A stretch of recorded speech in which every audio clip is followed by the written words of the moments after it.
Hello, in this video I'm gonna show you how you can change icons color on Motorola Edge 50 Ultra. In order to change the color of icons and apply the same color as the system color, we need to go to settings, then choose personalize, and then over here go to colors.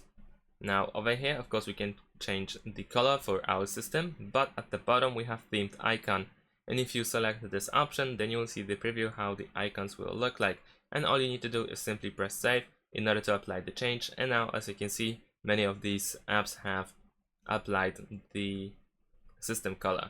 Now if you change the system color, so if you go back to the same settings and choose personalize, then over here you can select one of these basic colors. You can match it with the wallpaper color, and you can also pick your own color. So let's say I'm gonna choose my own one. Let's choose palette, and let's say we're gonna choose this green one. Press save.